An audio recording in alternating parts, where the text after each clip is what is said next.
ทุกอย่างชีวิตทหารปกป้องเมืองบ้านพร้อมแล้วเต็มที่สู้ทนทุกอย่างเพื่อศาสนาอยู่เย็นสุขีไปนอจะหูอีกหนึ่งพื้นที่ว่าอกทางซ้ายทหารน้อยเหนื่อยเหงากอดปืนยืนหน้าอ่าวเพื่อศาสนาสุดที่ห่วงแหนภาราศาสตร์อยู่เต็มอ้อมแขนแต่กาบขาดแฟนหัวใจว่างเปล่าหน้าที่เพื่อศาสตร์แต่ขาดคนดูแลใจเมื่อเหงาชีวิตทหารขาดแฟนอย่างเหงาบ่มีใครเขาดูแลหัวใจมีสาไทยอ้อมแขนแต่บ่มีแฟ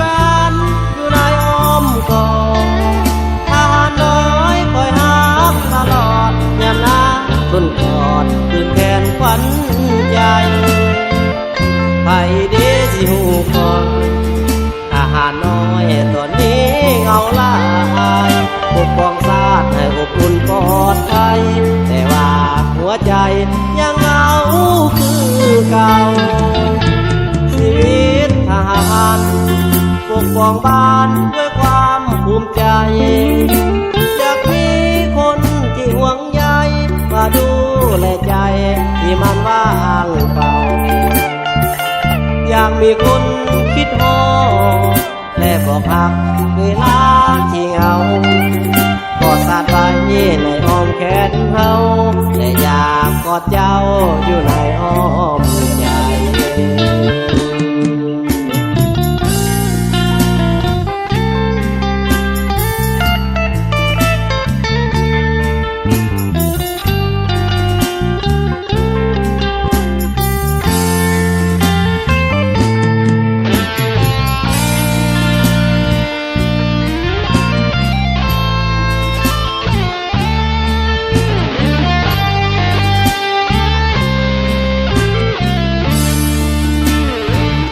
มีสาไทยอ้อมแขนแต่บ่มีแฟนอยู่ในอ้อมกอดทหารน้อยคอยหาตลอดยามหน้าต้นกอดคืนแขนขวัญใจไผเดสิหูก่อนทหารน้อยตอนนี้เหงาหลายปกป้องชาติให้อบอุ่นปลอดภัยแต่ว่าหัวใจยังเหงาคือเก่าชีวิตทหารปกป้องบ้านด้วยความภูมิใจอยากมีคนที่ห่วงใยมาดูแลใจที่มันว่างเปล่า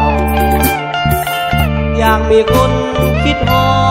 ดและบอกหักเวลาที่เหงากอดสาดไว้ในอ้อมแขนเฮาและอยากกอดเจ้าอยู่ในอ้อม